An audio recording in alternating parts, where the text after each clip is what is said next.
Hello, it's Glenn with the almost world famous Cactus Atlas, and today we're going to be exploring Saguaro National Park, West.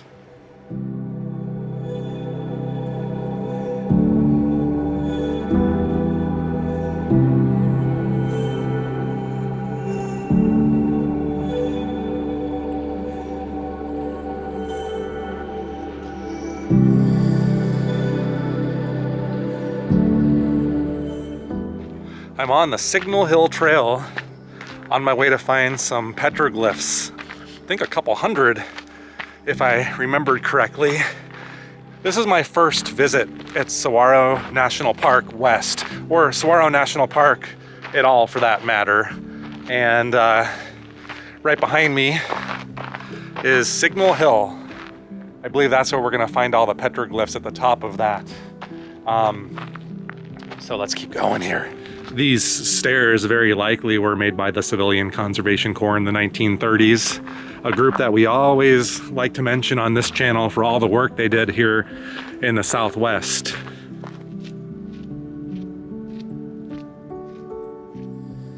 And that's always an encouraging thing to see.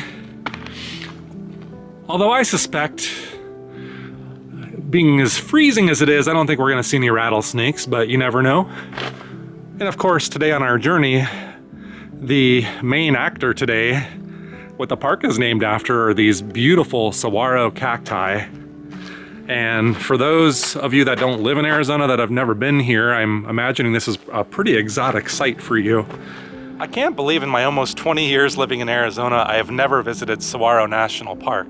I think the reason why is because for me, seeing saguaro and this scenery is just daily life for me. So the incentive, I think, to come see it, for me personally, has just not been the same maybe as it would be for someone that doesn't live in Arizona, where this is really an exotic sight. However, that being said, now that I'm actually here, experiencing it for myself, I think I was mistaken, because the lushness, the quantity of saguaro and how healthy they look here tops anything that I see near my neighborhood in Phoenix. So I almost regret never having explored this up to this point, but the important thing is I'm here now, and you're with me. And here we are atop Signal Hill, and it is true, this place is covered in petroglyphs. Right off the bat, you got it right there. This one I think is one of the most popular ones, that spiral that you see atop there. I love that pattern. You see a lot of that in the Southwest. I don't know what it means, but I also see what I assume are either deer or bighorn sheep maybe, but I think more likely deer where we're at. I did some reading about Signal Hill before I came here, and the folks believed to have made all these things are folks that we've talked about before on this channel, known as the Hohokam. They were a pre-Columbian society that lived in like the Phoenix area all the way down here near Tucson in the Sonoran Desert. And these pieces of rock art that we see are thought to be anywhere between 550 years old to like 1500 years old, I was reading. I don't know if they know for sure. And when I discuss this topic with people every once in a while online, some people have very strong opinions about that and tend to err towards the more recent times. And so I'm not making claims. I'm not an expert in this area. But whatever the case, I mean, this is from a people that just kind of vanished at some point, and they left their mark here in the desert, and it's so neat. I wonder too, I mean, these people were known to have traded with lots of cultures down in the Mexico. There were lots of seashells and little ornamental things like that that have been found. And I always wondered, like, are these designs representative of shells or fossils, or maybe a desert tortoise shell?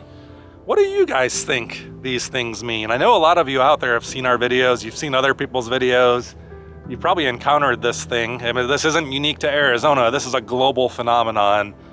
Just wondering what those folks back then were trying to communicate.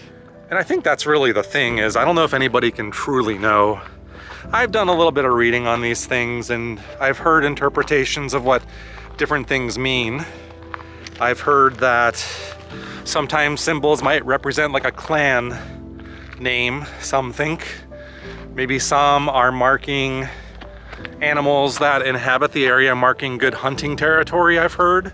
Other things could just be some random person or people over time.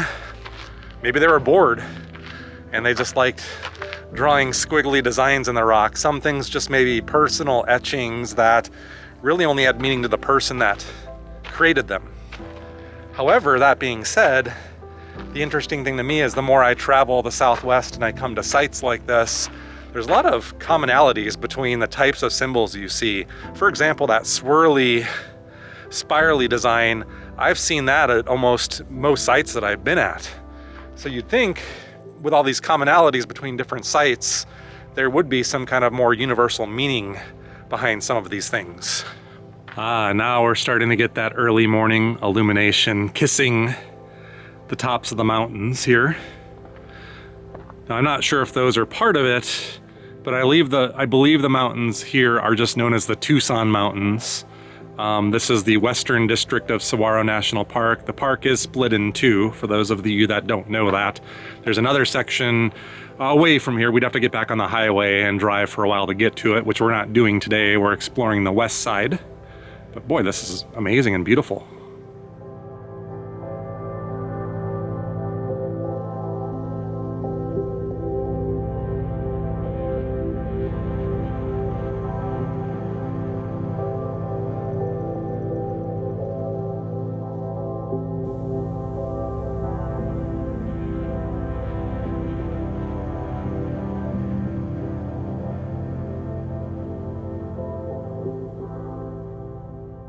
Signal Hill at sunrise. That was a fantastic way to start a day, especially when you think about how many sunrises have come up above those petroglyphs over the last few hundred years, or maybe over the last 1,000 years. Who will know? But all I know is the sun is coming up now, and I feel so much better. It's warming up fast. So that's awesome.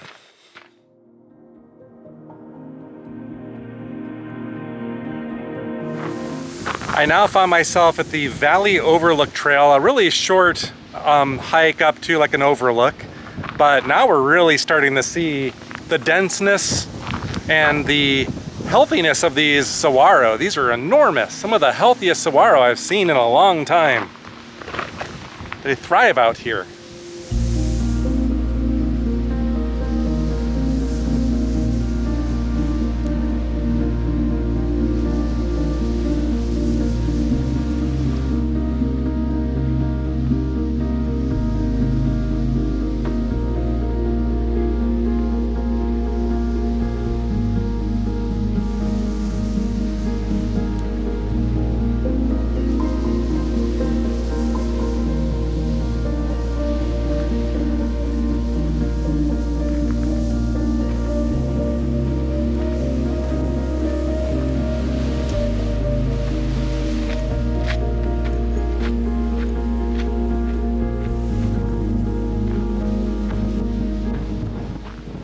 So I'm here at the Valley Overlook Trail, at the actual overlook now.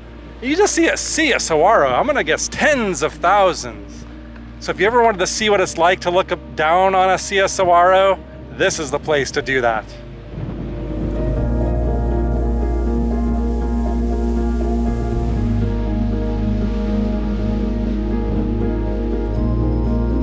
You can see here there's a pretty big drop off. Right here next to me, but this is what forms the overlook proper. Lots of places to take a seat. They got benches, rocks. I could sit out here and ponder life for the whole morning, but we got a lot to do and see.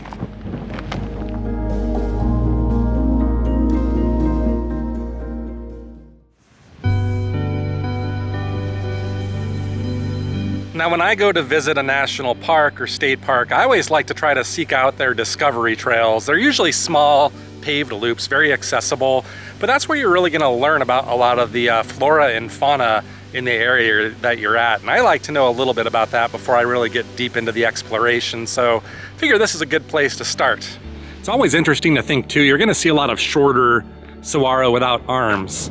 And you might think, oh, those are baby ones, but if I'm not mistaken, I mean, this thing's probably like 75 years old or so.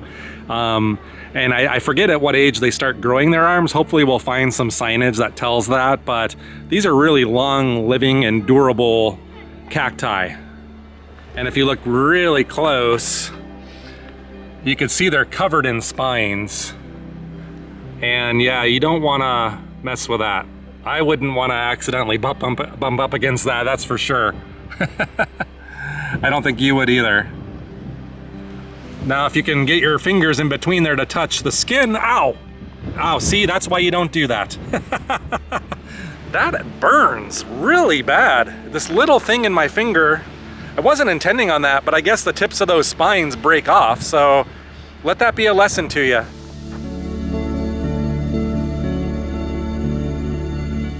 It's a little scary seeing these things swaying in the wind. You can clearly see it. I've never really been out, I think, on a windy day like this around really tall saguaro.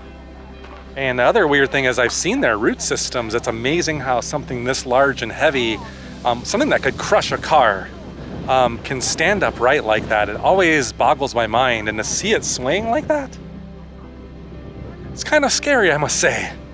Kind of want to get back on the trail now. I believe those would be the Tucson Mountains.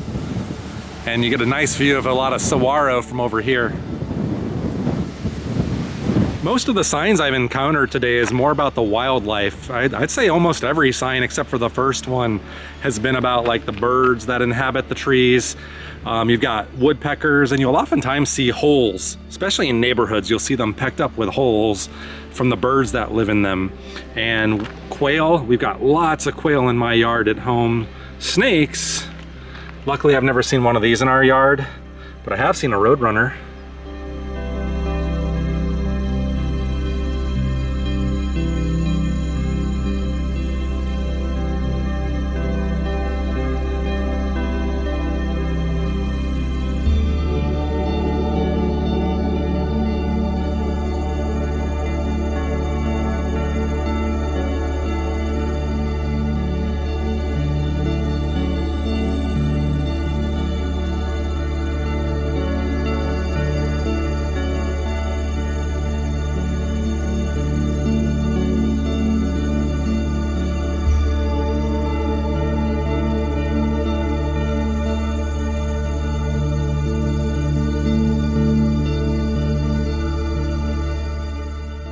So as far as discovery trails go, in my experience, this one was okay. Not the best though. Very little information, surprisingly, about saguaro cacti. Thought that's all that they would focus on. Mainly about the animals, the birds, the reptiles that inhabit this area, which was awesome to read about and to learn about. But if you want to know about saguaro, the discovery trail, it's a little light on that. I would also remark that this area is a little bit more sparse than some of the areas inside the park that I've already seen driving in. So I think this is a quick stop. You can get it done in like 15 minutes, so it's probably worth it. But I think we're gonna see much better scenery as we head deeper in. So what we're gonna be doing here is something called the Gould Mine Trail. We're gonna start here at the King Canyon Trailhead and head up this ways. I think to about there, if I'm not mistaken. Maybe a little bit further, we'll see. So this mine that we're gonna go seek out today is a relic from the Arizona Copper Rush. Don't get your hopes up. This isn't another Bisbee or Jerome. When we think of the Arizona Copper Rush, those are the big towns and the big strikes that we think about. This one was smaller, but from that time, the very early 1900s, right at the turn of the century, folks were out here mining for copper. And there's still a building out there and some other relics, I think, that I've heard about that we can see, including the mine, which is caged off, but apparently we can throw rocks down inside of it, which is my favorite. I'm a huge fan of destination hikes like this, where there's something at the end to check out. And you guys should know me by now, I'm obsessed with old mining history around the turn of the century, late 1800s, that kind of stuff. So I'm hoping this scratches that itch today.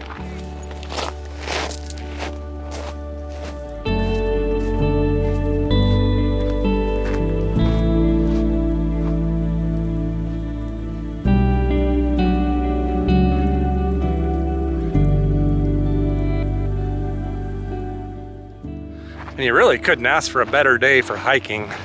It's late January here in Arizona. The high is gonna be, I think, around 73 today. It's in the low 60s right now. The breeze is starting to die down finally.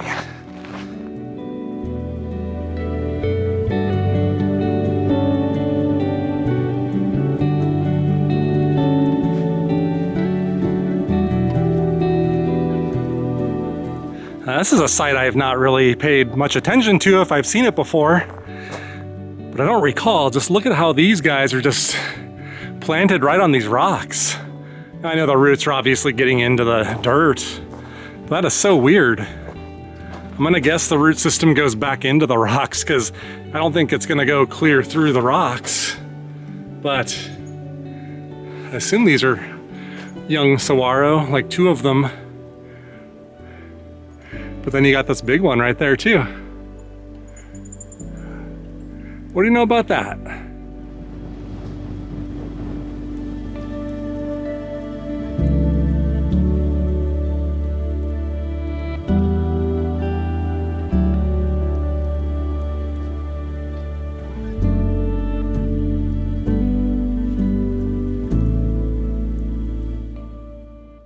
Okay, this is pretty neat. I found something here. This might be the powder room where they stored gunpowder and dynamite, most likely. See if we can confirm or deny that this is the powder room. I can actually go inside of this here. Tiny. I'm honestly not sure. Like I said, this does resemble pictures I've seen on the internet of the powder room. You can see this thing is really, though, made with more modern materials like concrete, which I'm sure they had around the early 1900s, probably no problem. But one thing I can tell you is it's a little nice reprieve from the sun. So when you read that there's no shade out here, I found the shade right here. Okay. I think I got us back on track, and I saw a sign that said the Gould Mine is 0.4 miles, so less than half a mile on this trail. That structure may or may not have been what I thought it was. So if I find another brick structure like that, then I'll dub that the powder room. The only things that felt slightly out of place for me as for that building down there was the wood, like that red painted wood. I mean, I'm guessing if that was a structure from the turn of the century, like the early 1900s, probably wouldn't be in that good of shape. Doesn't mean that there wasn't some restoration work or anything, but kind of curious to me.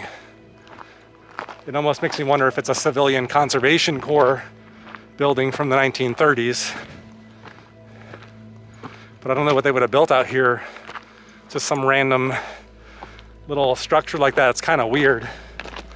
But it really is hard not to just stop every once in a while and just take in this beautiful Arizona scenery. Probably like the thing that best represents Arizona in most people's minds, I would think.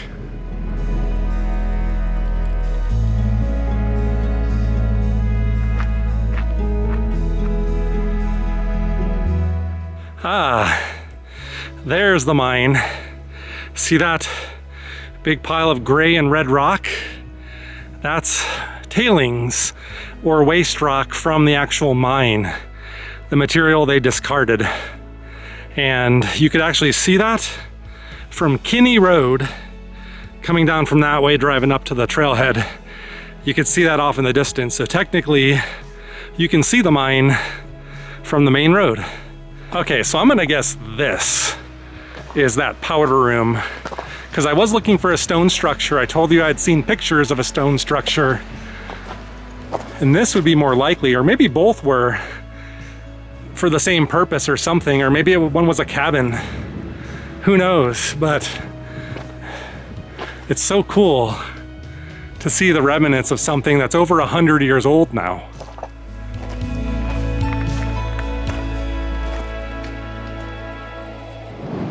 One thing's for sure. The view that these folks had on the job site ain't too shabby.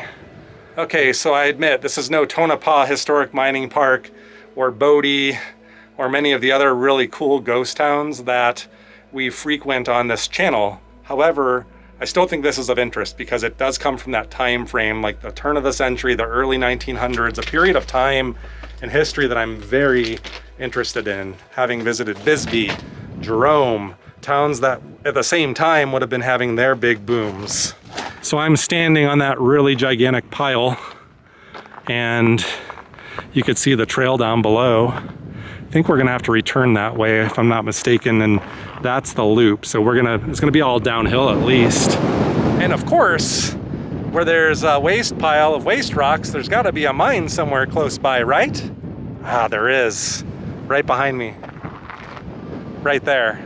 So I'm gonna guess that's likely the old powder room, that stone structure, and then the old mine. This is one of those that goes straight down. Let's go check it out. They've clearly got this barbed wired off, but I'm trying to scheme a way to get a little bit closer. I don't know if I want to walk on top of that thing, but I assume it's safe. Let's pick a rock that should fit through the grates nicely. And let's wait for the wind to calm down. I think it's about to calm down. And let's try this and listen. You guys ready? Let's see.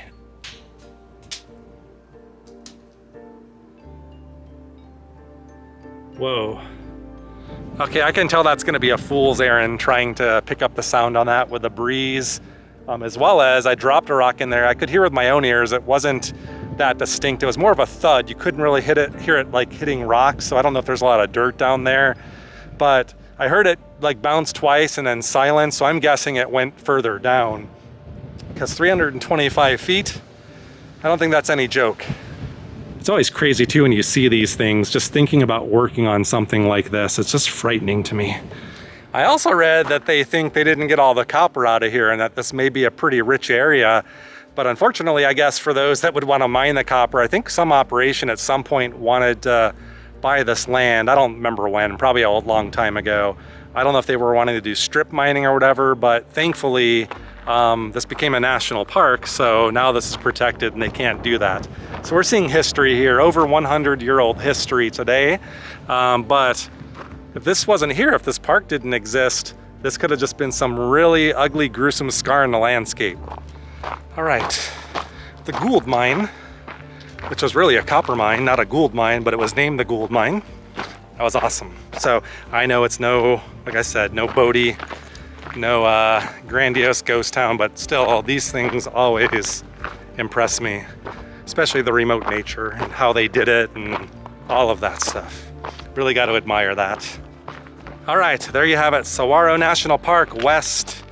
I will return here one day because we didn't get to do everything, but we did a lot in a half day, I'd say. 4 stops, that ain't bad, with this hike on top of it to boot. We'll certainly go to the East Park sometime this year. I plan on doing that, so tune back in if you dig this. But other than that, I think there's only one thing left to do. You gotta say goodbye. Wave. See, they're waving at you. Don't be rude. Wave. See? Bye. Bye. Bye. Bye. Bye.